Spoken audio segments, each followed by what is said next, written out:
dunia dan seisinya ini bagi Allah tak sama nilainya dengan sebelah sayap lalat. Barang siapa yang beramal untuk akhiratnya, Allah akan cukupkan baginya urusan dunia. Sayati zamanun 'alan nasi as-sabiru fihim qalqabit al-jamarah.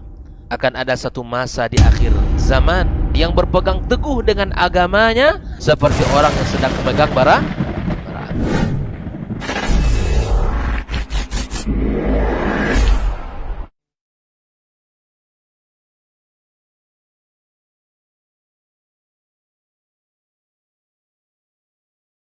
Assalamualaikum warahmatullahi wabarakatuh. Alhamdulillahi haqqa hamdih wa nashkuruhu haqqa syukrih wa nuthni alaihi alkhaira kullah.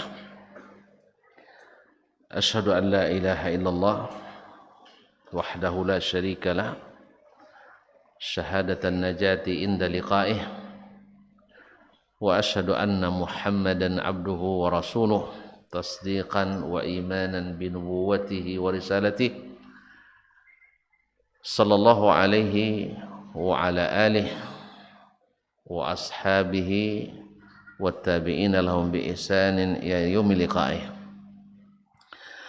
Ya ayyuhalladzina amanu taqullaha haqqa tuqatih wa la tamutunna illa wa antum muslimun.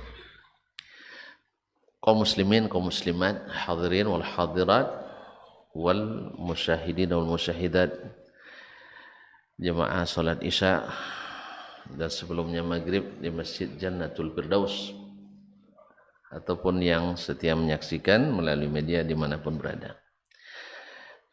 Kita berharap kepada Allah mudah-mudahan salat kita diterima, doa, harapan dan permintaan dikabulkan, dan kita diberikan pahala yang sebanyak-banyaknya. Salawat dan salam kepada baginda Nabi sallallahu alaihi wasallam. Harus selalu kita mengucapkan salawat dan salam kepadanya. Mudah-mudahan kita mendapatkan di akhirat syafaatnya. Tadi kita berjanji bahwa di bagian kedua ini masuk ke tema kita. Dan saya ingatkan kembali bahwasanya asalnya hati ini Allah ciptakan dalam keadaan sehat, suci, bersih. Oleh itu kita dapatkan seperti yang diriwayatkan oleh Imam At-Tabari dalam tafsir Jami'ul Bayan fi Ta'wili Ayatil Quran, di mana dari Abdullah bin Abbas, di mana sejak Nabi Adam diturunkan sampai ke masa Nabi Nuh alaihissalam, kana nasu ala tauhid, manusia berada di atas tauhid, berarti hatinya salim. Walakin asyayatin ijtalathum, tapi akhirnya syaitan berhasil menipu mereka kembali, menipu, mengajak mereka berpikir dan meninggalkan ilmu. Jadi kadang-kadang orang berpikir, hasil pikirannya dijadikan lebih tinggi dari ilmu. Dan itulah sejarah kita. Nabi Adam alaihissalam, Allah tunjukkan kepadanya, ini iblis ini adalah musuhmu. Tapi akhirnya Adam tetap tertipu. Ibaratnya belum kering lagi tulisannya, atau belum lagi lupa ucapan itu, tapi syaitan dengan kelihayannya berlogika bisa menipu daya Adam dan Hawa. Fadallahuma bighurur. Iblis berhasil, kalau bahasa kampung saya, mengutau, mau tahu, merayu. Jadi takicu dengan terang sekali. Allah katakan ini musuh. Dan dia sudah melihat sendiri bagaimana iblis menentang Allah Taala. Tapi kena juga. Ma'asyul kiram dirahmati Allah SWT. Jadi setelah turun ke dunia, manusia dalam keadaan aman, karena hatinya berisi dengan sesuatu yang untuknya hati itu diciptakan, yaitu mentauhidkan Allah SWT. Nah, apa-apa saja yang bisa merusak hati, sebabnya sangat banyak. Dan dari yang terbesar sampai yang terkecil. Kadang yang halus, ibaratnya halus pula mainnya, tapi akibatnya luar biasa terhadap kerusakan hati kita atau jantung kita. Semua itu tersimpul dalam dua nama sebab itu, atau dua fitnah, dua penyakit, yaitu penyakit satu namanya syubhat, penyakit kedua namanya syahwat. Dah tahu tuan-tuan, habis kaji. Syubhat dan syahwat. Bila ilmu lemah, syubhat masuk. Dan bila azam lemah, syahwat masuk, atau amal lemah, syahwat masuk. Bila dua-duanya lemah, hancurlah kita. Di syahwat kita tewas, di syubhat kita dilibas. Tidak ada lagi kita. Makanya kata Imam Ibnul Qayyim rahimahullah, diperlukan bagi setiap mukmin itu dua kekuatan.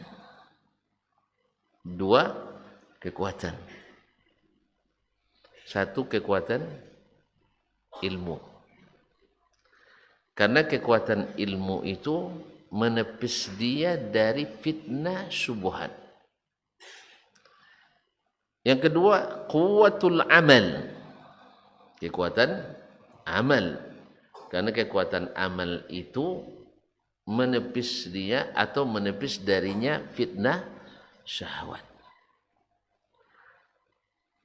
Kaum muslimin dan muslimat, orang karena syubhat lemah ilmu, mati Dr. Dasman semasa hidup tidak dikeramatkan. Tapi setelah mati, setelah mati, tuan-tuan tidak keramatkan saya. Nah, berapa banyak orang setelah mati dikeramatkan orang. Hanya gara-gara kuburan yang lain tergenang air, di kuburannya tidak tergenang air. Misalnya. Padahal ada anak cucunya menimbal. Ada dulu seorang syekh dianggap kuburannya keramat di suatu tempat, punya pondok. Nah, cucunya teman saya, dia kuliah waktu itu di Padang.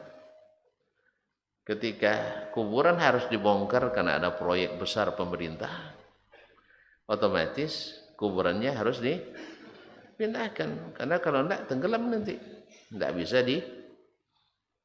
dijadikan destinasi usaha religius. Nah, ketika bongkar kuburan, yang boleh hanya ahli waris, orang lain tidak boleh. Keluar waktu itu berita bahwa jasadnya masih segar, belum busuk dan belum hancur, seperti baru mati. Masya Allah. Karena yang hadir hanya ahli waris, yang lain tak boleh ikut. Entah apa rahasianya saya tidak tahu. Di antara ahli waris yang hadir teman saya tadi, cucunya. Saya memang nakal sedikit. Ya, kalau berita tuh saya suka klarifikasi. Tidak gampang percaya, apalagi dongeng-dongeng seperti itu. Ya, yang berita-berita seperti ini banyaknya banyak dongeng. Makanya hadis-hadis palsu, hadis-hadis yang lemah sekali banyak datang di, mohon maaf ini kaum muslim silakan diteliti, banyak di cerita-cerita para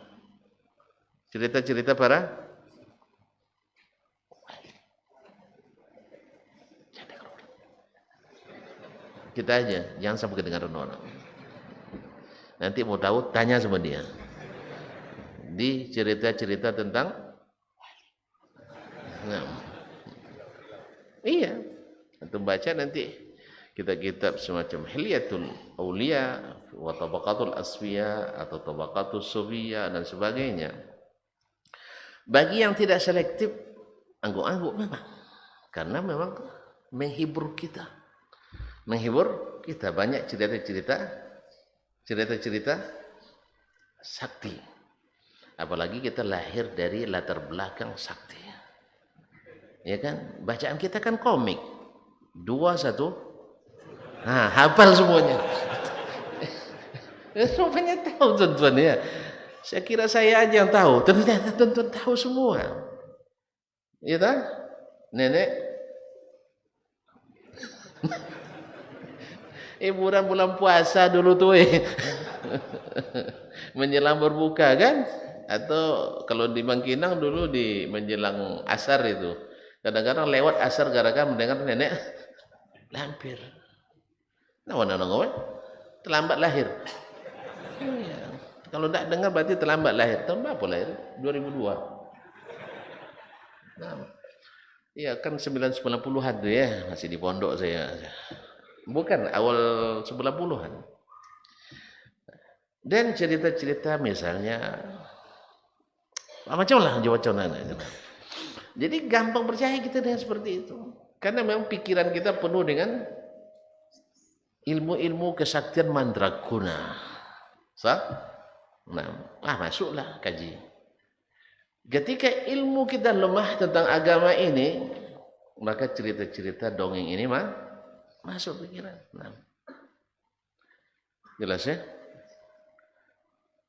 Nanti ini meningkat sampai pada tingkat yang bisa merusak hati, tak bisa diperbaiki sama sekali.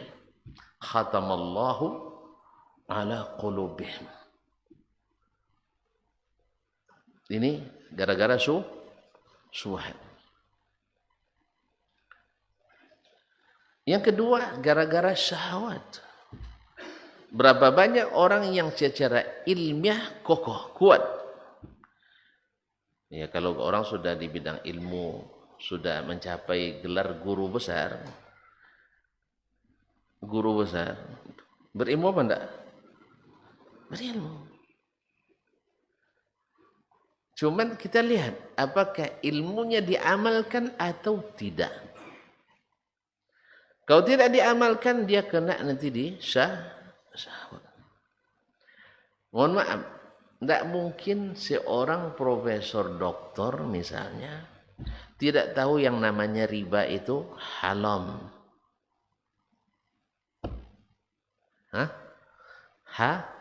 Haram.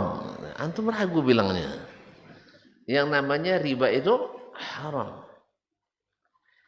Banyak enggak kita yang berilmu yang terlibat riba? Tunjuk tangan. Pasti enggak ada yang ngaku. Tapi kalau bilang bunga semuanya ngaku. Banyak, tapi enggak sanggup dia meninggalkannya. Apa sebab? lemah di pengamalan. Mungkin tidak seorang dokter fikih tidak tahu solat berjamaah itu lebih baik daripada solat sendiri. Mungkin tidak dia nggak tahu? Tidak mungkin. Sebab anak SD bahkan anak TK sudah ditalkinkan itu solat berjamaah lebih afdal daripada solat sendiri. Tapi apakah kebanyakan orang-orang berilmu itu solat berjamaah? Coba saya tanya, yang dokter fikih tunjuk tangan. Tidak ada nampaknya yang masuk. Pada kemana? Nah, sarjana agama, tunjuk tangan. Tidak ada sarjana agama sekitar sini? Tidak ada. Baik, kalau tidak ada apa boleh buat ya. Nah. Iya. Di tempat-tempat yang banyak sarjana agamanya, kadang-kadang kita kasihan masjid hanya diisi oleh 2 saf. Itu sudah banyak. Padahal ketika saya tanyakan ke aparat lingkungan itu, ada berapa di sini yang calon-calon sarjana agama? Tidak kurang dari 2.500 orang. 2.500 orang mungkin tidak masjid kosong. Hah? Mungkin, memang tidak datang. Antum susah jawabnya ya.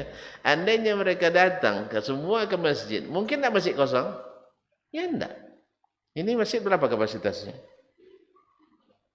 500. Itulah kalau 2.500 pecah masjidnya. Coba bayangkan. Tapi subhanallah, musalla yang kecil saja sering lengang. Jadi masalahnya di ilmu atau di mana? Di amal. Akhirnya lemah di amal ini membuat dia kena syahwat. Apa syahwatnya? Ya, perut lapar. Daripada solat mikir makan, lebih baik makan mikir solat. Sah? Keluar hadis lagi. Nah, ada hadisnya. Idza uqimatis shalah wa hadar al-asya fabda'u bil asya. Bila salat sudah diiqamatkan, makanan terhidang, mulai makan dulu. Sahih. Antum kalau lihat orang sedang makan, salat sudah didirikan, jangan dibubarkan. Memang makan dulu. Jelas? Itu hadis sahih. Cuman kalau tiap hari seperti itu, ini tidak sehat lagi. Jelas ya? Nanti antum kalau lihat saya sedang lewat di Kerinci nanti, sehingga di rumah makan. Ustaz makan orang sedang sholat. Antum nanya dulu, Ustaz dah bayar belum? Itu tanya dulu. Lepas itu ada tanya pertanyaan Ustaz, baru selepas itu tanya. Iya, orang musafir. Orang musafir pertama tidak wajib sholat. Hah? Itu memang subhanallah. Tidak wajib jemaah, bukan tidak wajib sholat. Tidak wajib jemaah. Tidak wajib jemaah. Saya punya tamu dari Kuwait kan. Waktu pas azan, kita bilang, Syekh, ayo kita sholat masjid. Dia bilang, saya musafir, jangan perintah-perintah saya, katanya. Saya musafir, Anda tidak musafir, pergilah. Besok kalau Anda yang ke Kuwait, saya tidak ke perintah Anda, terserah mau ke masjid atau tidak. Jelas? Nah, tapi kalau jadikan kebiasaan setiap mau sholat hidangkan makan. Berarti antum sengaja. Tapi kalau sekali-sekali, ya sekali-sekali kita tidak tahu, mungkin lupa nengok jam atau memang tidak tahan lagi, lapar tiba di rumah makan kan, baru sesuap Allahu Akbar katanya. Apalagi sebagian masjid azan langsung kemana? Itu pentingnya azan harus ada jeda yang cukup antara azan dan qomat. Ya, enggak ada alasan untuk cepat-cepat qomat itu enggak ada. Ya kecuali enggak ada kecualinya sebenarnya. Enggak ada kecuali sebenarnya. Azan qomat itu enggak ada. Atau bilang karena ada jenazah. Itu Masjidil Haram banyak jenazah, enggak ada azan langsung qomat juga. Nah, karena azan itu mengingatkan orang untuk datang ke masjid. Ini baru diingatkan langsung ditinggal lagi. Misalnya orang bawa bus atau travel kan, bukan baru katanya. Pas orang nak berdiri bangkunya gas aja. Jadi lah. Iya kan? Sama dengan itu. Orang baru dengar azan kan tuh kita dengar azan. Jawab. Habis jawab doa. Selesai muazzin berdoa langsung dia qomat. Untuk apa antum azan? Enggak usah azan. Kalau langsung qomat enggak usah azan karena qomat itu orang di masjid kan harus sebelumnya datang. Kalau gitu untuk orang dalam masjid saja qomat, enggak usah panggil keluar. Tapi jangan coba enggak pakai azannya. Nah, jangan sampai enggak azan. Azan itu wajib. Azan itu wajib. Tapi jangan azan langsung qomat salat apapun. Salat apapun termasuk maghrib. Bahkan maghrib lebih ditekankan Nabi untuk menunggu. Oh pendek waktunya. Tidak percaya saya pendek. Mana pendek itu maghrib? Maghrib pendek. Tengok tuh jadwal salat mana. Subuh masuk jam 4.56. Syuruk jam berapa? 6.17. Sah? Berapa menit? Waktunya. Ya 1 jam seperempat. Atau 1 jam 20. Kita lihatlah bagi maghrib. Maghrib jam berapa? 6.25. Sampai jam 7.38. Berapa menit? Sejam seperempat juga. Sama. Sama. Siapa bilang waktu maghrib itu pendek? Masih berani juga bilang waktu maghrib pendek. Tidak ada waktu maghrib pendek. Kalau orang tua kita dulu bilang seperti itu. Waktu maghrib itu pendek katanya. Tapi saya menafsirkan lain. Tapi mohon salah ya, maafkan saya. Tafsir saya dia lapar mau pulang cepat. Atau mau pergi ke warung main domino orang kan. Allah musta'an. Tidak, waktu maghrib mana pendek? Panjang. Asal tahu saja, tidak usah dipraktikkan ya Ustaz mana imam. Nabi pernah sholat maghrib di rakaat pertama baca surat Al-A'raf sampai selesai. Al-A'raf berapa ayat Ustaz? Hanya 206 ayat. Termasuk ayat pendek-pendek atau ayat panjang-panjang? Hah? Minat tiwal. Laisa min qisaris suwar. Hanya 206 ayat. 1 rakaat. Sanggup? Hah? Coba lo sekali-sekali ya. Ya tapi jangan tiba-tiba aja nanti dilemparin sama jemaah nanti. Jadi Syekh Ibnu Utsaimin pernah mempraktekkan sholat itu sekali.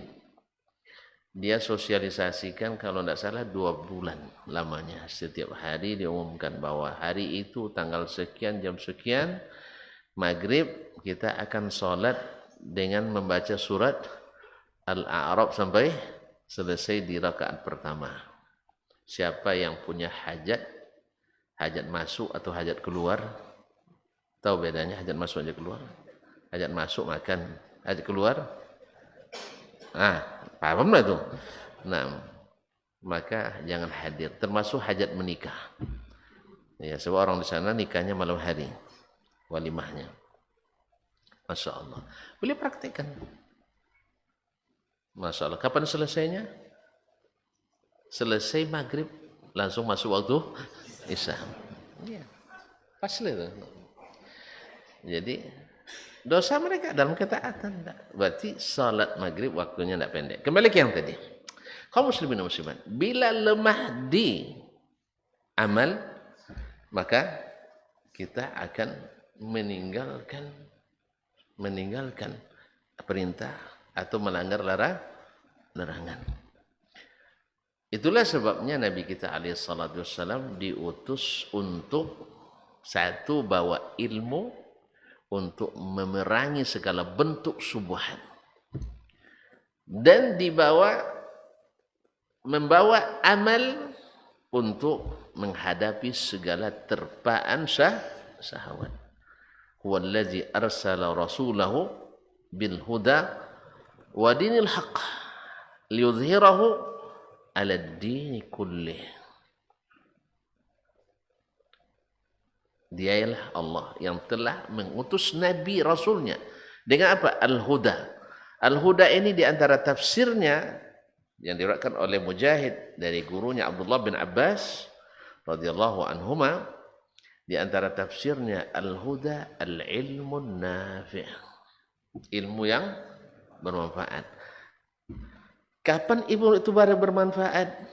Bila ada buahnya. Buah ilmu apa? Al-amal wa dinil haqq. Jadi ilmu tidak cukup, harus ada pengamalan, diamalkan sekecil apapun. Antum miadar jenggot aja tidak sanggup, gimana untuk pergi berjihad fisabilillah? Sah? Makanya rata-rata yang anti jihad mesti anti jenggot. Makanya orang berjenggot dituduh sebagai itu.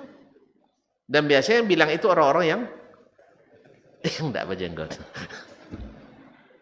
Pada umumnya. Sebab yang ringan saja dia tidak mampu, apalagi yang berat. Maka baginya jihad itu terbayang ledakan sini, ledakan di sana. Itu bukan jihad, itu jahat. Itu jahat. Karena jihad itu bukan untuk membunuhi orang yang tidak berdosa. Bahkan kita dilarang untuk di waktu perang saja dilarang untuk membunuh wanita, sah? Dilarang untuk membunuh pemuka agama, sah? Dilarang untuk membunuh orang tua-tua, sah? Dilarang untuk membunuh anak-anak. Dilarang untuk membunuh orang yang warga sipil yang tidak bersenjata. Jelas?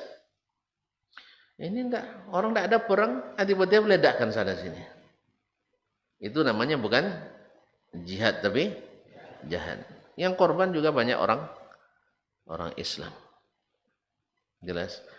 Kalau itu terbayang tuh, makanya kita tengok yang pelakunya berjenggot pula, itu masalahnya.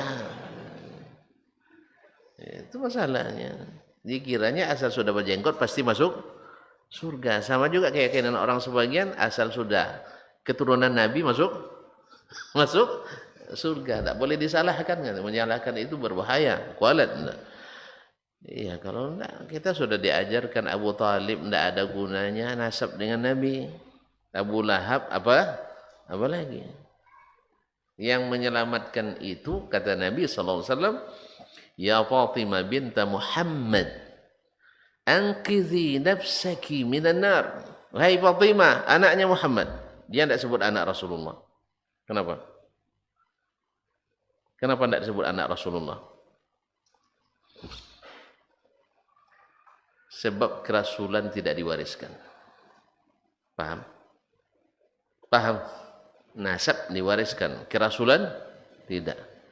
Ini tidak, asal ayahnya kiai, anaknya langsung jadi Gus. Langsung jadi Gus. Sah? Artinya seolah-olah jadi ilmu itu titiskan. Nah, dalam Islam tidak ada istilah itu. Tapi kecuali dia mewarisi ilmu ayahnya, ya jadi kiai lagi, betul? Enggak. Ini kadang ayahnya kiai, dia kuliah di penerbangan, jadi Gus pula. Sehingga dianggap fatwanya senilai dengan fatwa ayahnya. Enggak bisa. Keturunan Nabi betul, wajib kita hormati. Wajib kita hormati. Cuman yang mana? Yang ikut datuknya. Yang ikut datuknya. Kalau tidak, ya sejauh mana dia meninggalkan datuknya? Siapa datuknya tadi? Muhammad sallallahu alaihi wasallam. Nah, ya Fatimah binta Muhammad, yang menyelamatkan kamu itu Bukan karena ayah Rasul, tidak, tapi kamu mengikuti Rasul Allah Subhanahu wa taala. Anqidhi nafsaki fa inni la ughni anki minallahi syai'a. Saya tidak bisa menyelamatkan kamu dari azab Allah. Yang bisa menyelamatkan adalah imanmu kepada apa yang aku bawa. Ma'asyiral kiram dirahmati Allah. Nah, dari dua fitnah ini, syubhat dan syahwat, lahir penyakit-penyakit yang tak terhitung. Antum nak sebutkan semua malam ini. Nah, kalau kita masuk payah keluar nanti. Hah? Kita cukup yang parah-parah saja ya.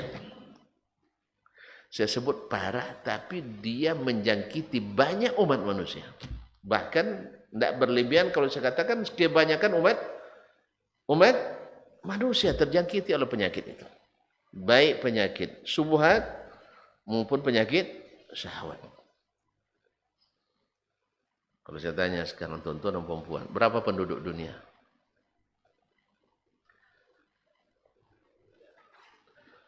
Tahun 2007 kemarin 2007. Sekarang dulu berapa? Udah lama rupanya ya, masih di Madinah saya. Pada tanggal saya lupa lagi, tanggal 30 November kalau tidak salah saya. Lahir bayi ke-7 miliar. Menurut perhitungan ya, badan statistik internasional. Katanya, saya tidak tahu. Ya, jangan salahkan saya tidak bidang saya ini, hanya menukil. Itu pun mungkin nukilan saya salah juga. Dari sisi tanggal tadi, lahir bayi yang ke-7 miliar. Berarti penduduk dunia ada berapa? Saya tidak tahu ada berapa yang mati sebelum lahir. Mana yang banyak mati atau lahir? Antum gitu aja payang hitungnya. Tahun 1970 berapa kemarin? 70-an itu 135 juta penduduk. Antum belum lahir dia belum. Nah, enggak tahu. Kalau tahu dia itu tahu ada lahir dia. Antum lahir 90 berapa? Iya, 2003. Hah? 60-an? Masa 80-an enggak tahu 135 juta. Penduduk Indonesia. Ini yang kami tua-tua ada paham tuh. Iya kan? Itulah Indonesia. Nah, 135 juta. Sekarang udah berapa? Tidak tahu penduduk Indonesia ini. Berapa penduduk Indonesia hari ini? 257 juta lebih kurangnya, saya tidak hafal betul. Ada berapa tambahannya?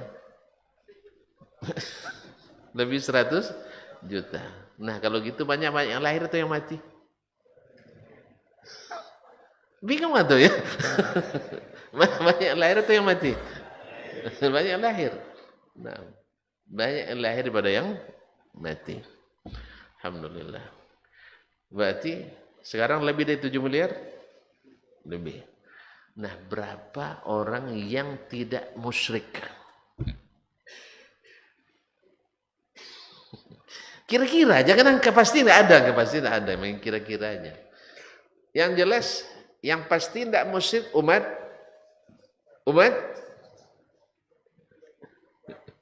Islam.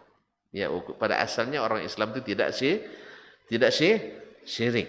Tapi ada orang Islam yang berbuat syirik. Woi, tonton berani nuduh-nuduh orang syirik. Nah, ada apa tidak? Ada. Baik, berarti kebanyakan kena penyakit syubhat ini. Kena penyakit syubhat. Yang muslim saja kena, apalagi yang bukan muslim, yang memang pada asalnya syirik agamanya. Jelas? Berarti kebanyakan hati umat manusia sakit atau tidak? Sakit dan rusak. Siapa yang merusaknya? Hah? Dua sebab tadi. Syubhat, syahwat. Kenapa syubhat masuk? Karena tidak berilmu. Kenapa syahwat masuk? Tidak mengikuti amal. Tidak mengamalkan ilmu. Nah, sekarang kebanyakan berkumpul dua-duanya. Ilmu tak ada, amalan jelas gak ada. Atau sebagian ilmu tinggi tapi amalan rendah. Jelas? Hanya lahirlah rusak hati, dan ini rusak yang paling dahsyat. Tidak usah saya perbaiki, kecuali memang harus turun mesin. Harus turun mesin. Berani membuat keputusan. Dan biasanya susah disembuhkan memang. Oleh sebab itu orang yang tidak ikut syirik di masa jahiliyah, mereka lah yang paling cepat menerima dakwah Nabi alaihissalatu wassalam. Sah? Siapa yang pertama masuk Islam? Laki-laki. Abu Bakar. Baca secara Abu Bakar. Maka yasjudu li sanam. Tidak pernah sujud kepada berhala. Wa maka yasrabul khamr. Tak pernah minum khamar. Wa makana yal'abul qimar. Tidak pernah duduk di meja di meja judi. Tidak pernah pula makan riba. Cuma ya kan. Jadi orang yang tidak berkepentingan selalu lebih mudah untuk menerima dakwah. Oleh sebab itu ketika datang ustaz, tanggalkan jabatan-jabatan. Sebab kalau dibawa jabatan payah menerimanya. Tanggalkan gelar-gelar akademis kita. Sebab kalau bawa gelar akademis susah menerima wahyu itu. Masa Dasman ya baru tamat lebih hebat pula dari saya yang sudah bergelar guru besar. Tidak mungkin. Tapi kalau ketika itu ditanggalkan, tidak ada, bukan masalahnya bukan siapa yang lebih tinggi, siapa yang lebih tua, tidak. Tapi siapa yang berilmu di bidang ini. Nah, yang paling dahulu masuk Islam dari kalangan wanita, Khadijah. Apa sebab? Sama. Tidak pernah sujud kepada berhala. Memang fitrahnya masih bersih. Hatinya belum rusak. Sehingga ketika datang Islam itu mudah masuknya. Seperti gelas ini ketika sudah berisi, masuk lagi air. Tumpah enggak? Tumpah enggak? Yang tumpah yang mana? Yang di dalam atau yang dimasukkan? Tergantung.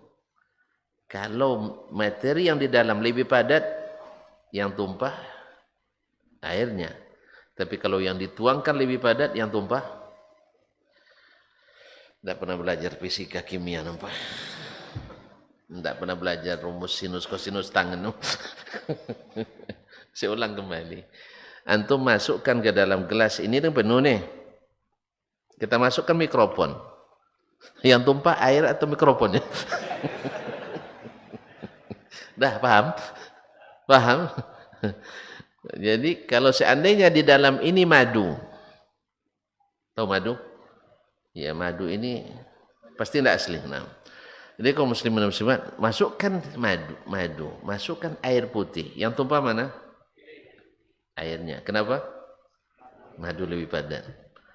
Demikian juga kalau hati di sini penuh dengan syubhat yang besar-besar, ya, kemudian dimasukkan ke dalamnya ilmu yang kurang kuat.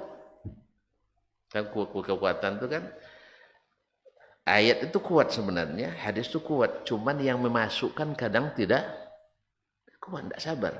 Kan ditentang terus. Akhirnya tidak sabar kita. Langsung kita mundur dan tak selesai, maka yang keluar yang mana? Tidak paham. Bila di dalamnya subuhatnya kental sekali, sedangkan ilmu yang dimasukkan lemah dari sisi orang yang memasukkannya. Sah? Ini yang punya subuhat guru besar, yang menyampaikannya LC lucu-lucu. Nah, gitu. Nah. Sah? Mana yang tumpah? Pasti yang tumpah adalah lucunya tadi. Yang memasukkan karena bagi mereka kurang kuat. Jelas? Kecuali yang LC ini bertahan. Ya, jadi bukan lagi lucu tapi melecut terus. Akhirnya digoyang terus.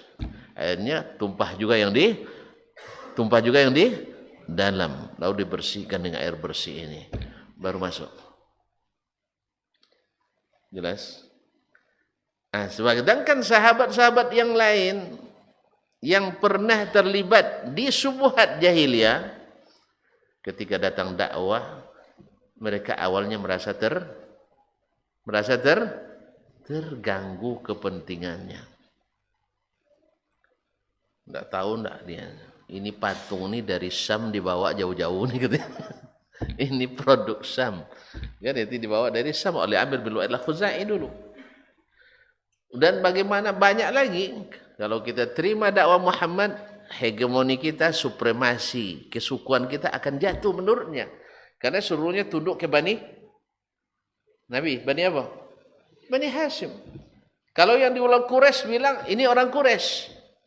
Kalau di orang Ajam bilang ini orang Arab. Seperti hari ini, Islam Arab, Islam itu Islam Nusantara. Ini subuhat ini. Semakin kental subuhatnya, semakin mental ilmunya. Oleh sebab itu kalau punya subuhat jangan terlalu kental. Makanya antum kalau masih ada subuhat, panas-panasin dengan kajian-kajian Islam seperti ini.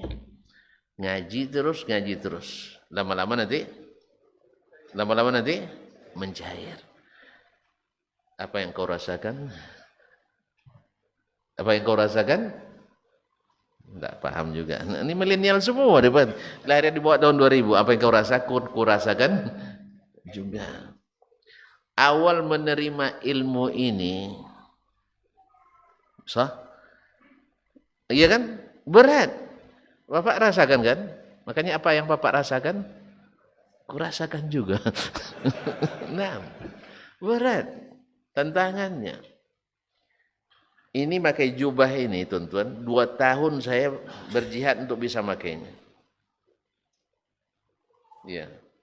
Sekarang jadi malah senang malah. Apa sebab sakunya besar? Iya, sakunya besar. Ada makanan berlebih bisa masuk saku. Nah. Tidak, lebih sehat juga. Sebab dalam penelitian, dompet yang diletak di belakang itu bisa menyebabkan saraf terjepit. Ya, apalagi isinya kertas saja. Bukan saraf terjepit lagi, napas pun sempit dibuatnya. Nah, jadi makanya kalau di sini tidak. Nah, jadi lebih aman di sini. Yang kedua, dari sisi keamanan. Di sisi keamanan, orang biasanya dari belakang ngambil kan, bukan dari samping, sah? Nah, sini di samping, makanya alhamdulillah saya tidak pernah kehilangan dompet. Isinya sering hilang. Nah, itu. Sebab memang sudah manajemen ekonomi keluarga saya, pokoknya setiap malam saya isi dompet. Berapapun ada, besok udah kosong tuh. Istri saya memang pintar cari duit. Ya, dimanapun saya simpan dapat. Nah, makanya saya bilang ambillah berapa adinda mau. Iya, saya sudah halalkan itu. Cuman saya pintar dari dia, enggak taruh situ semua. Tentu pandailah. Karena memang menurut para ahli, para ulama maksud saya, tidak mesti uang suami diketahui oleh istri semuanya. Tidak ada duit pun kayak punya duit aja lah kita tampil. Serius ini. Jangan pas tidak ada duit malas-malas sama istri, jangan. Ya. Pura-pura punya duit walaupun minjem. Ya serius. Saya mertua saya kaya, enggak usah cerita lah dulu. Tapi saya depan mertua berlagak kaya. Padahal saya minjam itu. Jemput anaknya saya minjam duit sama teman. Dikasih sama mertua, ini untuk ongkos, saya bilang jangan, pakai untuk berobat saja. Ya, tapi kalau ketika orang bilang patutlah bawa istrinya ke Madinah, mertuanya kaya, saya anggukkan. Kan mertua saya dapat nama, kan bagus kan? Kan tidak rugi saya. Saya yang bayar, tapi yang dapat nama mertua, bagus, tidak ada masalah. Saya tidak jatuh, dia juga tidak turun. Tapi saya bilang, tidak ada mertua saya. Nah, nanti sampai ke telinga. Nanti dibalasnya, ada besar nak saya tuh saya didik, tak tahu kamu katanya. Kan bertengkar saya mau tua nanti. Nah, saya bilang, enggak, saya anggukkan aja. Bahkan saya timpali malah. Itu untungnya dapat mertua kaya. Nah, selesai masalah. Ya, mertua saya dapat nama, walaupun saya pun tak terhina. Kan ini kan? Wajarlah mertua bantu menantu. Maka prinsipnya saya ngerti anak saya ini. Kalau mau dia nikah, saya bilang, kamu mau kuliah, saya kuliahkan. Istrimu kuliah, saya kuliahkan. Mertuamu kuliah, saya kuliahkan. Tapi dengan catatan, saya masih sanggup. Nah, itu. Kalau enggak, saya angkat tangan. Nah, kuliah serah, berhenti terserah. Nah, makanya doakan saya mampu. Saya bilang. Untung dia belum mau menikah. Ya, kalau sempat risau juga sebenarnya. Nah, kaum muslimin dan muslimat. Jadi yang pertama yang paling bahaya penyakit hati itu adalah masuk syubhat syirik. Karena itu tidak ada obatnya. Allah katakan khatamallahu ala qulubihim. Kalau sudah dikhatam, sudah dapat jam, masuk neraka tanpa hisab. Nauzubillah, na'udzubillah.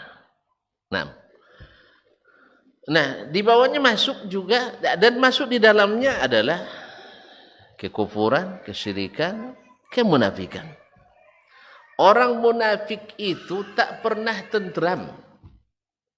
Sebab berwajah, bukan dua, banyak wajahnya. Banyak wajahnya. Disebut dengan berwajah dua. Di depan Nabi pidato dengan suara lantang. Sebelum Nabi naik mimbar, mana mimbar? Oh ini ya. Nah, dia duduk di sini. Berdiri di sini. Setiap Jumat Abdullah bin Ubay bin Salul. Ayuhan nas, hadza Rasulullah sallallahu alaihi wasallam. Unsuruh, azziru.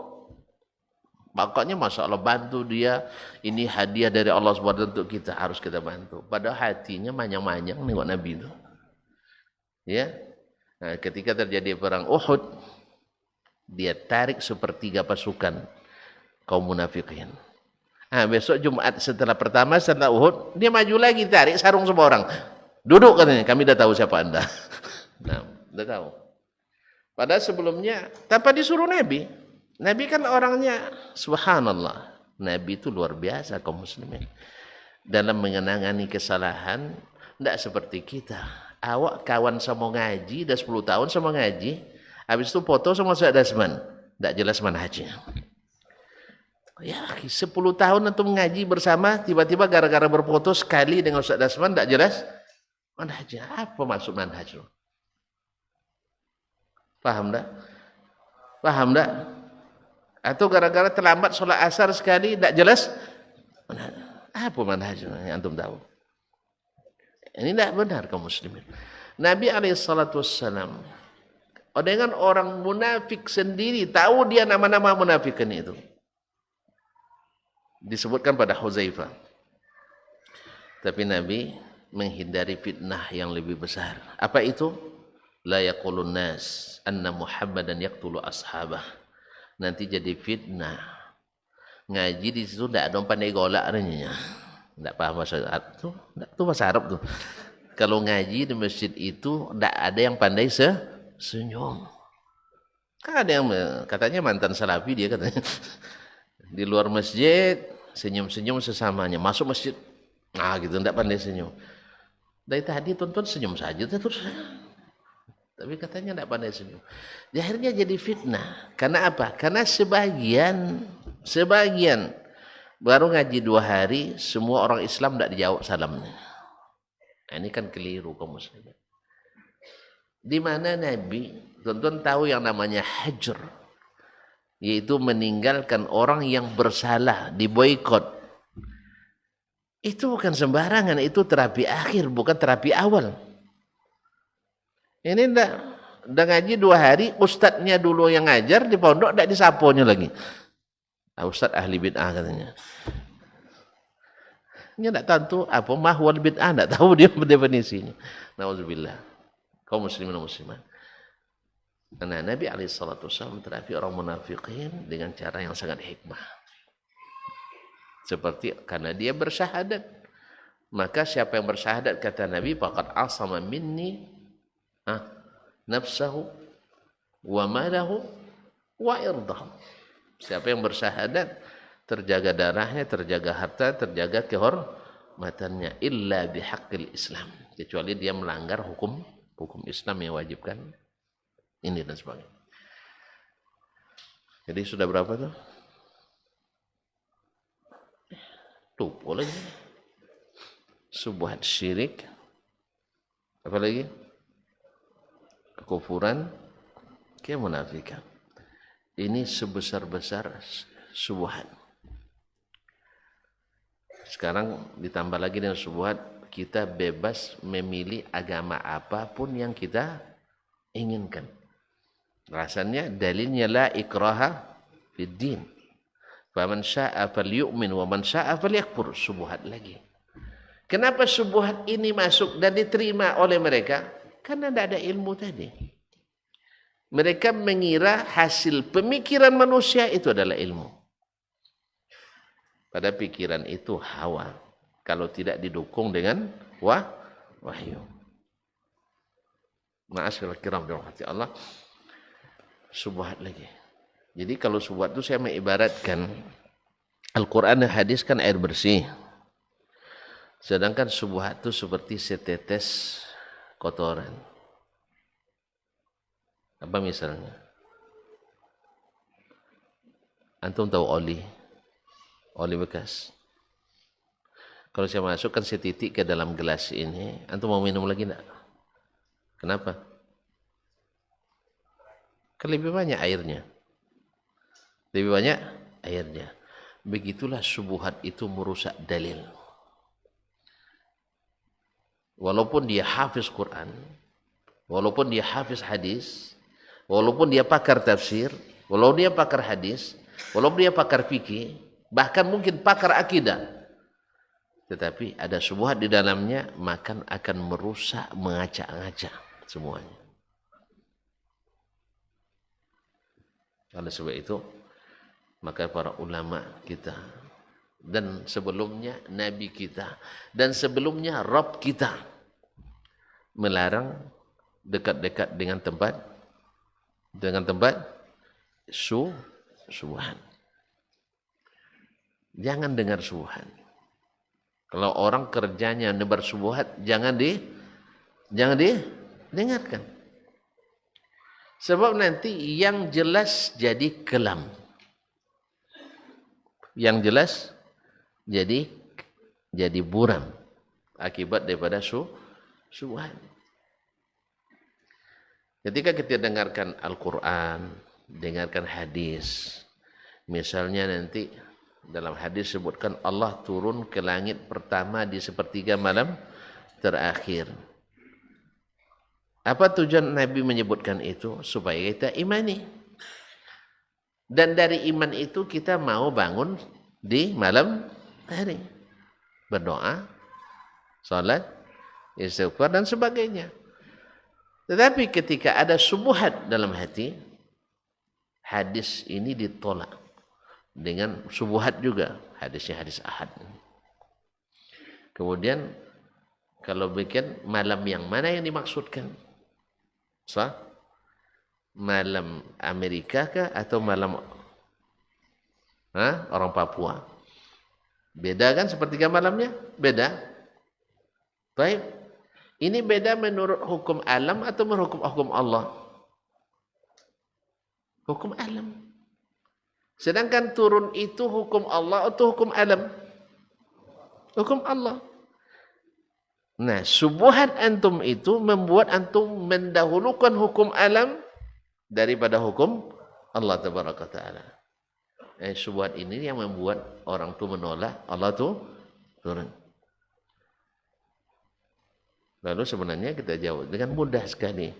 Antum yakin tak kiamat itu terjadi hari Jumat? Yang tak yakin tunggu aja. Iya tunggu aja. Kan mumpung kiamat tuh masih di hari dulu, masih di dunia. Cuman kalau antum hidup menjelang kiamat, saya khawatir sebab hari itu kata Nabi tidak ada lagi yang mengucapkan Allah. Tidak ada orang beriman lagi. Jadi antum jangan minta sampai kiamat umurnya. Nah. Kaum muslimin muslim, yakin tak hari Jumat kiamat? Yakin? Tapi kiamat itu berangsur atau sekaligus? Sekaligus. Nah, sekarang Jumat mana? Jumat orang Indonesia atau Jumat orang Jepang? Nah, baru bingung tuh kan? Makanya antum kalau menggunakan akal berlebihan seperti orang kehilangan akal. Jelas? Jelas tuh? Berarti antum tolak lagi. Berarti tidak hari Jumat doh, tetapi Sabtu. Bingung tuh nanti. Makanya belajar agama ini kalau mengedepankan hawa, pasti antum kebingungan. Akhirnya lahirlah mazhab baru di masa ini namanya mazhab demokrasi. Apa makna mazhab demokrasi? Tidak boleh menyalahkan. Barang dah jelas salah, tidak boleh disalahkan. Tidak boleh mengklaim ini benar. Karena yang tahu kebenaran hanya Allah. Karena antum tidak berilmu, antum tidak tahu memang. Tapi orang-orang yang berilmu tahu. Nabi tahu tidak ada kebenaran? Tahu. Lalu diajarkan ke siapa? Ke sahabat. Sahabat tahu tidak mana yang benar, mana yang salah? Tahu. Diajarkan ke tabi'in. Dan seterusnya sampai kepada kita. Yang diriwayatkan oleh Bukhari dan Muslim, Abu Dawud, At-Tirmizi, An-Nasai dan Ibnu Majah, Ahmad, Ad-Darimi, Ad-Daraqutni dan seterusnya. Kalau antum kurang baca itu, ayo belajar bersama-sama kita tamatkan kutubus kita baca satu-satu, mana yang tidak paham kita tanya orang berilmu, kan gitu kan? Nah, baru kita tahu bahwa ternyata memang sudah ada ilmunya. Kita saja yang pemalas membaca. Ini kayaknya tuan-tuan sudah mulai paham nampaknya. Iya, sudah mulai paham. Saya pun sudah paham juga. Nah, ini kan baru 1, 2, 3. Ya, karena subuhat. Taib. Di antara penyakit hati yang wajib dihindari. Tadi saya dari awal kan saya bilang, tidak bisa selesai sekali pertemuan Ustaz. Antum bacalah nanti kitab misalnya Ad-Da'wa Dawa Ibnu Qayyim. Tidak banyak 2 jilidnya. Nah, dan Qutul Qulub dan sebagainya banyak. Cuma Anda membukakan kunci-kuncinya saja. Ya, kan makanya saya mulai daripada sebab utamanya tadi, yaitu syahwat dan syubhat. Di antara penyakit hati yang membuat kita susah untuk menikmati indahnya kebersihan hati itu adalah penyakit al-kibru. Sombong. Nabi mendefinisikan sombong itu bukan dengan pakaian indah, bukan dengan mobil mewah, bukan dengan rumah megah, bukan dengan duit banyak, jabatan tinggi, tidak. Berapa banyak orang punya jabatan tinggi tapi tidak sombong. Apa banyak pula tak ada jabatan, fiti tak ada, jabatan tak ada, bontok tak mengizinkan, sombongnya tak ketulungan kata orang Jawa. Makanya sombong itu batarul haq wa ghamtun nas, menolak hak kebenaran dan merendahkan orang lain.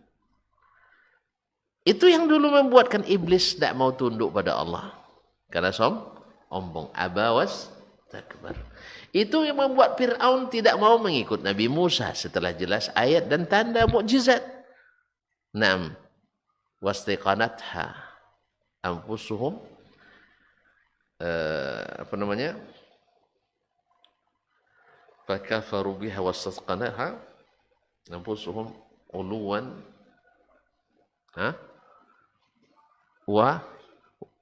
wa asiyah. Nah, mereka yakin kebenarannya, tapi mereka tolak. Karena apa? Sombong dan durhaka.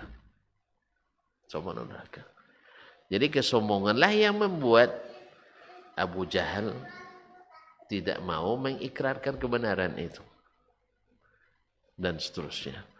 Ini masuk dalam syahwat atau syubhat ini? Masuk syahwat. Dan juga masuk dalam syubhat. Dia mengira dia hebat, padahal tidak hebat. Nasallallahu alaihi wasallam wa ta'ala. Ma'asyiral kiram yang dirahmati Allah, ini sudah ada utusan dari ibunya. Biasa kalau ibu-ibu yang ngirim utusan, saya harus berikan cap untuk exit visa. Yes ya, kita cukupkan sampai di sini. Ya Nabi aja memperpendek sholat gara-gara ada anak yang menangis. Masa kita ceramah tidak kita selesaikan, sudah ada utusan yang datang. Mudah-mudahan bisa dipahami ini yang dapat kita sampaikan malam ini. Semoga Allah bukakan lagi pintu Jannatul Firdaus untuk kita bertemu kembali. Memang susah dapat tiketnya. Tapi alhamdulillah saya bersyukur, terima kasih karena sudah diberikan. Dan saya belum puas sebenarnya. Tapi itulah, kalau terlalu puas nanti antum tidak rindu lagi bertemu saya.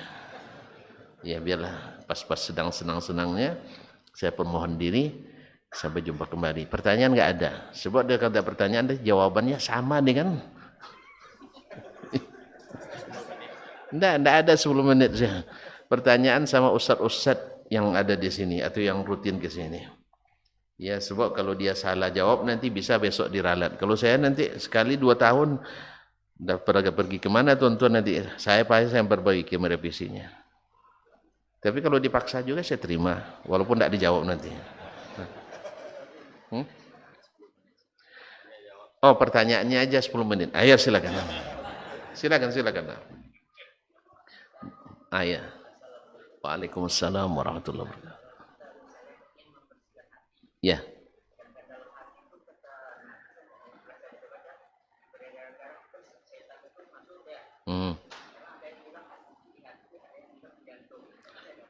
Wah.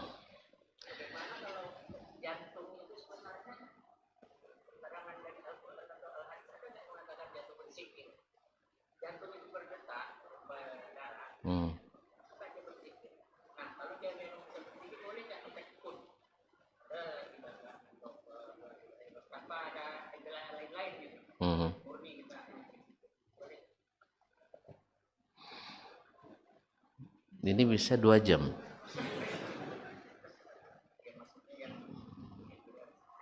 Saya tidak mau pakai kira-kira.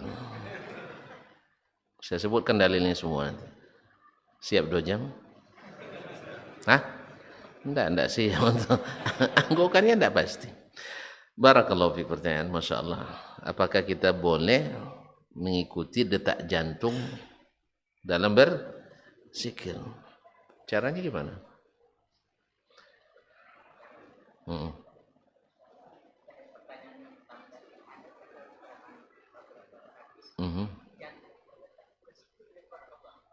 Saya tidak tahu. Tetapi Nabi katakan allazina amanu wa Allah mengatakan allazina amanu wa tatma'innu qulubuhum bi dzikrillah. Ala bi dzikrillah tatma'innul qulub. Orang-orang beriman dan tentram hatinya dengan zikir kepada Allah. Ingat, dengan berzikir kepada Allah hati itu menjadi tenang. Berarti hati berzikir apa tidak?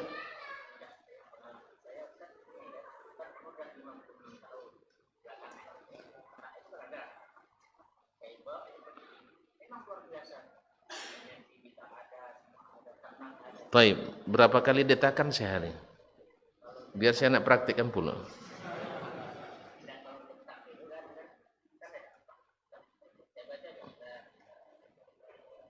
Hmm.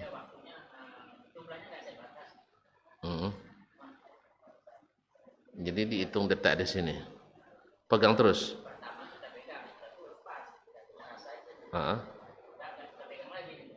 Jadi ada terasa. Di mana terasanya? Pikiran tenang dengan zikir itu. Terus, enggak apa-apa. Masya Allah. Sampai kasap pula. Enggak sampai kasap. Alhamdulillah, mana tahu sampai kasap kan. Makanya itu saya bilang enggak bisa pendek-pendek, kan kayaknya harus panjang gitu. Wallahu alam, kalau artinya hati, zikir itu kan ada zikir bil lisan, ada zikir bil qalb. Maka zikir termasuk amalul lisan wa amalu al-qalb. Nah, ketika kita berzikir, ada yang zikir lisan tapi hatinya lalai. Itu Allah tidak terima, Allah berpaling. Tapi yang ada adalah seperti Nabi SAW, hati dan lisan yang sama-sama berzikir. Nah, kemudian ada zikir yang sifatnya khusus berkaitan dengan atau muqayyad. Ada yang zikir yang ghairu muqayyad, yang tidak terkait dengan amalan tertentu. Yang muqayyad seperti zikir selesai salat, ini zikirnya, zikir masuk, ini zikirnya. Ada yang ghairu muqayyad seperti misalnya antum baca la ilaha illallah. Berapa kali antum bisa? Ya, tidak dikaitkan dengan ibadah-ibadah lain. Insyaallah saya tidak mengetahui ada yang melarangnya karena berlaku umum. Tapi kalau sudah membuat suatu bentuk dan ritual, baik dari sisi cara, bilangan, waktu, kemudian nau'nya, sifat dan sebagainya, kalau sudah masuk ke situ berarti ada pengkhususan. Dan itu perlu dalil yang mengkhususkannya. Wallahu taala alam. Nah, dan memang efek zikir itu mujarrab, terasa. Orang yang selalu istighfar, orang yang selalu hatinya akan Allah berikan kelapangan. Memang Allah katakan, ala bi zikrillah tatma'innu al-qulub. Makanya berzikirlah selalu dalam segala keadaan. Ya, dan zikir itu adalah sebaik-baik obat bagi hati yang sakit tadi. Wallahu taala alam. Ya Syekh, sudah terjawab? Alhamdulillah, barakallahu fiik. Nah. Saya udah lewat 10 menit. Tambah satu lagi. Itulah kalau dibuka. Assalamualaikum warahmatullahi wabarakatuh. Waalaikumsalam warahmatullahi wabarakatuh. Bismillah. Di luar tema sedikit mengenai kalau di kampung itu kan banyak kuburan itu di depan masjid. Iya. Kalau misalkan pamannya ada salah seorang keluarga kita yang mungkin kita juga tidak mengetahui dulu tentang bagaimana hukum kuburan di masjid itu. Nah, keinginan kita mungkin katakanlah untuk memindahkan itu. Namun keluarga yang lain barangkali banyak juga yang belum paham gitu. Tapi upaya kita untuk menyampaikan ke keluarga juga belum. Jadi apa yang bagusnya upaya kita supaya ya katakanlah kuburan itu bisa kita pindahkan. Baik. Barakallahu fiik. Memang musibah besar banyak di antara orang-orang atau banyak di antara orang yang berwakaf.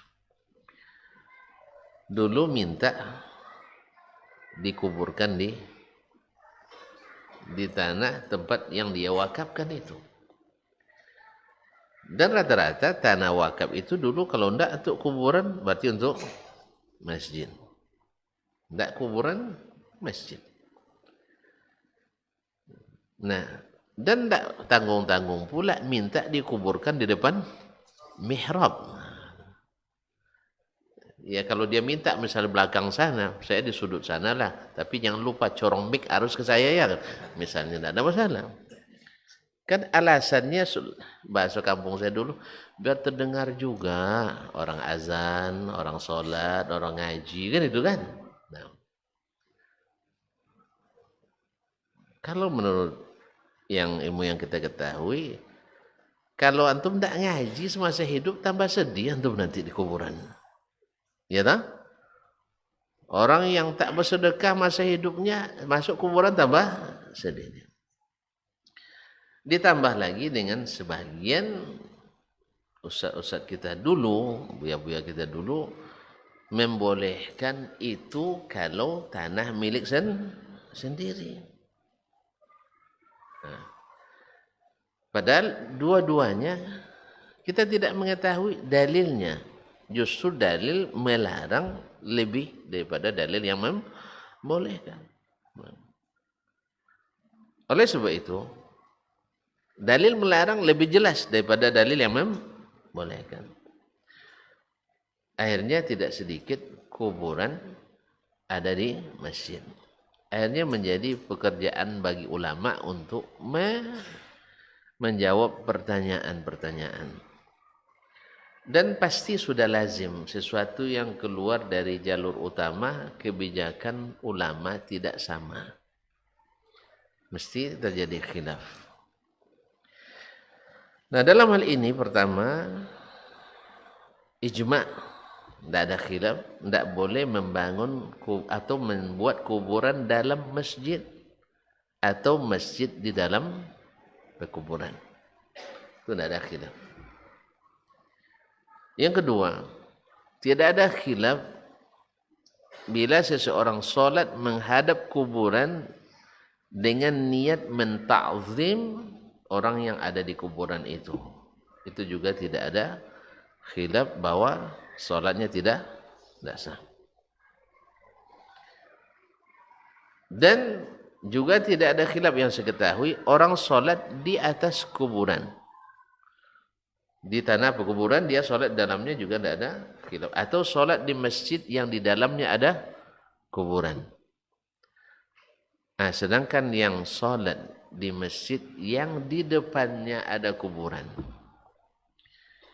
Di sini yang terjadi khilaf di antara ulama. Jumhur mengatakan solatnya tetap sah. Tetapi dia berdosa. Tapi dengan catatan, tidak ada sedikit pun menta'zim kuburan itu. Tapi kalau masuk ke situ, sudah kita sebutkan tadi, ya sebagian mengatakan solatnya tidak sah. Kayaknya kita bikin ulama berselisih paham gara-gara kita. Ini kadang-kadang awak bangga pula Ustaz awak jagoan kita berselisih. Makanya banyak murid-murid tukang adu-adu ke guru kan. Buya, kata Ustaz Dasman tadi begini katanya. Jangan ini dilaporkan lagi nanti. Kaum muslimin dan muslimat dirahmati Allah. Nah, sekarang kasusnya sudah terjadi. Salah satu dari keluarga kita, orang tua kita, datuk kita atau nenek kita dikubur di depan masjid. Bagaimana menyikapinya? Ya tentu kita yang sudah ngaji ini, ya kalau ada kuburan di masjid itu saya sendiri ya, walaupun dalam meyakini saya cenderung ke pendapat jumhur tadi bahwa sholatnya sah karena dia ada pembatas, ada dinding masjid, sedangkan kalau dulu itu kan masjid kan tidak berdinding ya. Kalau sekarang ada dinding. Orang dulu bikin masjid, bikin atap, kemudian di kiri kanannya atau depannya hanya sebatas ini aja supaya jangan masuk hewan ke dalamnya. Oh gini kan dinding tertutup semuanya. Ini sudah menjadi pembatas yang sah. Pembatas yang sah. Sebab ketika para ulama mendefinisikan masjid, mereka menyebut masjid itu yang ada di dalam dinding, di luarnya bukan lagi masjid. Buktinya gharim, ada gharim yang kamarnya ada di sebelah. Ada enggak kamar gharim? Saya tidak nanya di sini, di masjid. Ada kan? Nah, ketika dia junub, boleh nggak dia di kamar itu? Boleh apa enggak? Boleh. Antum curiga kenapa junub pula? Masih bujang katanya. Kan ada mimpi akhirnya. Kan ada mimpi. Nah, ketika dia mimpi, dia harus lari keluar gitu. Enggak. Enggak, kan mesti dia kalau masih ngantuk teruskan tidurnya. Berarti bukan bagian dari masjid. Dan kita dilarang sholat di kuburan. Berarti itu bukan di kuburan lagi. Itu cara pandangnya ulama itu. Nah, cuman lebih hati-hatinya dipisahkan antara masjid dengan kuburan itu. Bisa dengan membuat jalan di antara keduanya atau buat tembok yang memisahkan keduanya. Wallahu a'lam. Nah, kalau keluarga belum siap, nah ini yang masalah juga ya. Keluarga belum siap. Ya kalau saya menghindari sholat di situ. Saya menghindari sholat di situ. Tapi kalau ada yang sholat di situ, saya tidak serta-merta mengatakan sholatnya tidak sah.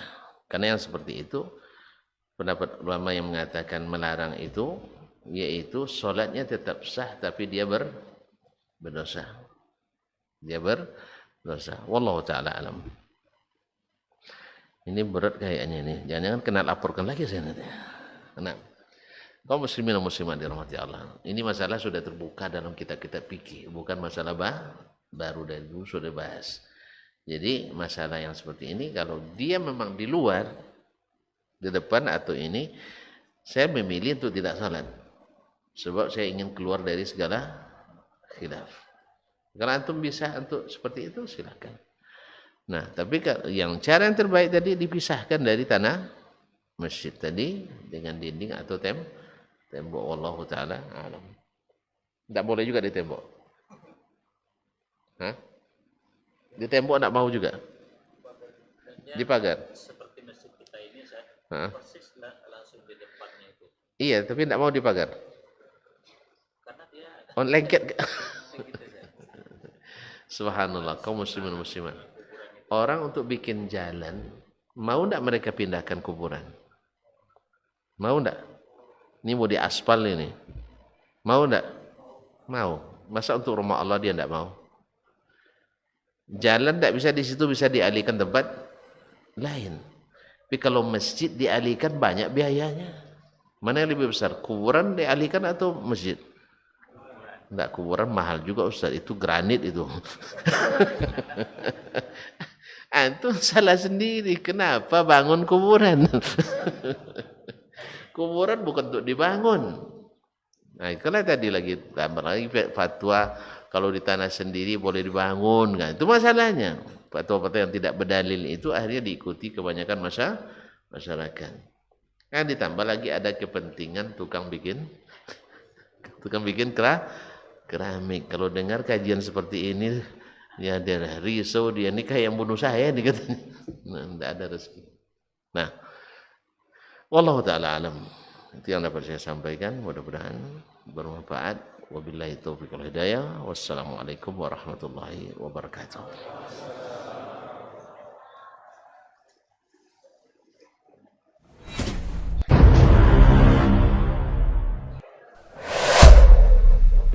Dunia dan seisinya ini bagi Allah tak sama nilainya dengan sebelah sayap lalat. Barang siapa yang beramal untuk akhiratnya, Allah akan cukupkan baginya urusan dunia. Sayati zamanun 'alan nasi as-sabiru fihim qalqabit al-jamarah. Akan ada satu masa di akhir zaman yang berpegang teguh dengan agamanya seperti orang yang sedang memegang bara api.